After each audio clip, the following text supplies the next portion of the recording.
అనుచరులు కావచ్చు, వైఎస్ఆర్ కాంగ్రెస్ పార్టీ కార్యకర్తలు కావచ్చు, చొరబడి విధ్వంసం చేసి తగులుబెట్టి, కార్లను తగలబెట్టి, కంప్యూటర్లు పగలగొట్టి, అద్దాలు ధ్వంసం చేసి ఒక బీభత్సకరమైన వాతావరణాన్ని ఆనాడు సృష్టించారు. ఎందుకు చేశారు అంటే అప్పటి తెలుగుదేశం పార్టీ జాతీయ అధికార ప్రతినిధిగా ఉన్న కొమ్మారెడ్డి పట్టాభి గన్నవరం వస్తున్నానని ఒక స్టేట్మెంట్ ఇచ్చారు. పర్టికులర్గా వంశీ అనుచరుల చేతుల్లో దెబ్బలు తిన్నా ఇబ్బందికరమైన పరిస్థితులు ఎదుర్కొంటున్న తెలుగుదేశం పార్టీ కార్యకర్త దొంతు చిన్నాని పరామర్శించేందుకు పట్టాభి అక్కడికి వెళ్తున్నానని ఒక స్టేట్మెంట్ ఇచ్చారు.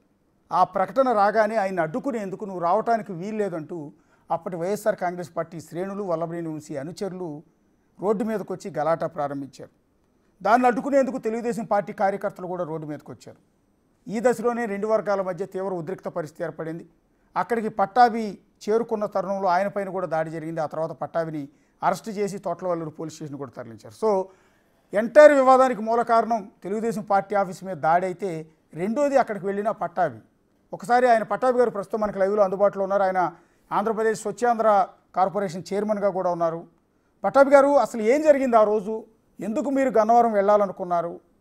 సో ఆ సందర్భంలో జరిగింది ఒకసారి రిమైండ్ చేస్తారా? అశోక్ గారు, మీ ప్రశ్నకు జవాబు చెప్పే ముందు నా ఫోన్కి వస్తున్నటువంటి మెసేజ్లు, sir finally we have been waiting for this day from so long, congratulations ఒక message.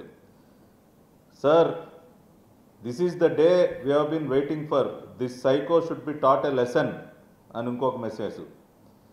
Finally congratulations on the first step అని ఇంకొక మెసేజ్. అంటే ఒక వరద. ఇప్పుడు అన్నీ చదివితే మన ఈ టైం అంతా కూడా దీనికే సరిపోద్ది, మెసేజ్లు అన్నీ చదవటానికి. అంటే ప్రజలు, ఎందుకంటే అల్టిమేట్గా ప్రజాస్వామ్యంలో ప్రజలే అంతిమ న్యాయ నిర్ణేతలండి. ఇవాళ ప్రజలు ఏ రకంగా వాళ్ళు ఫీల్ అవుతున్నారు అన్నదానికి నేను చదివి వినిపించాను మెసేజ్లన్నీ కూడా. ఆ రోజున అశోక్ గారు, కొమ్మారెడ్డి పట్టాభిరామ్ అనే వ్యక్తి చేసినటువంటి నేరం ఏంటంటే, గన్నవరం నియోజకవర్గంలో ఉన్నటువంటి ఒక సీనియర్ తెలుగుదేశం పార్టీ బీసీ నాయకుడైనటువంటి దొంతు చిన్న గారికి అండగా నిలబడటానికి నేను గన్నవరం వెళ్ళటమే నేను చేసినటువంటి నేరం.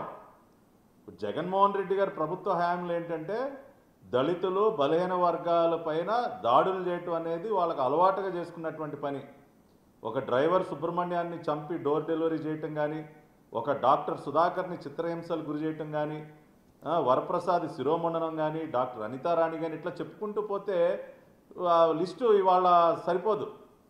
కాబట్టి బలహీన వర్గాలు, దళితులపైన జరుగుతున్నటువంటి దాడులకు వ్యతిరేకంగా ఎవరు పోరాడినా వాళ్ళకి నచ్చేది కాదు.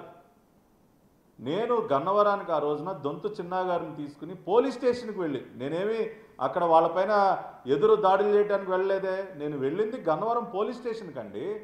ఒక బలహీన వర్గానికి చెందినటువంటి నాయకుడికి అండగా నిలబడటం కోసం పోలీస్ స్టేషన్కి వెళ్ళా. అది నేను చేసిన నేరం.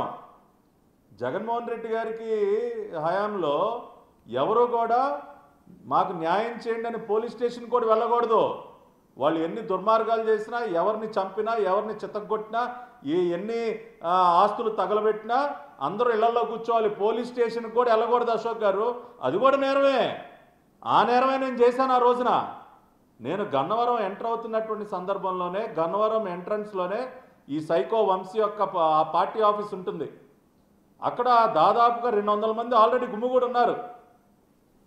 నేను ఎంటర్ అవుతున్నప్పుడే చూశాను. నేను నేరుగా పోలీస్ స్టేషన్కి వెళ్ళి నేను అడిగా అక్కడ అధికారుల్ని, ఇదేంటి సార్ అక్కడ అంతమందిని పోగేసి కూర్చున్నారు రోడ్డు మీద, ఏం జరగబోతా ఉంది ఇక్కడ, ఏం చేయబోతా ఉన్నారు ఇప్పుడు అని చెప్పి నేను మాట్లాడుతున్నటువంటి సందర్భంలోనే ఆ 200 మంది రౌడీ మోక మా పార్టీ ఆఫీస్కి వెళ్ళిపోయి దాన్ని ధ్వంసం చేసి, ఇవాళ విజువల్స్ చూస్తున్నారు కదండి, వాహనాలు తగలబెట్టే కార్యక్రమానికి శ్రీకారం చుట్టారు.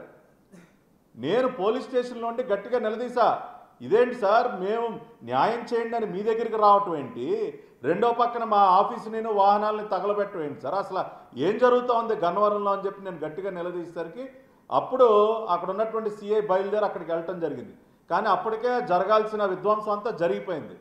సిఐ గారు వెనక మేము కూడా అక్కడ ఉన్నటువంటి మేము 25-30 మంది పార్టీ లీడర్స్ అందరూ మేము బయలుదేరి వెళ్తూ ఉంటే, ఒక హైవే పైన గన్నవరం మా మధ్యగుండానే నేషనల్ హైవే వెళ్తుంది, ఒక హైవే మీద మమ్మల్ని అడ్డగించి రాడ్లు, కర్రలు, పెట్రోల్ సీసాలతో మా పైన దాడి చేసి నన్ను చంపే ప్రయత్నం చేశారు. ఆ రోజున కేవలం నా పర్సనల్ సెక్యూరిటీ నా డ్రైవర్ వల్ల నేను ప్రాణాలతో బయటపడగలిగాను. నన్ను ఆ తర్వాత పోలీసులు అదుపులోకి తీసుకుని రాత్రంతా జాషువా, ఆ రోజున కృష్ణా జిల్లా ఎస్పీగా ఉన్నటువంటి జాషువా కూడా ఈ కుట్రలో భాగస్వామి.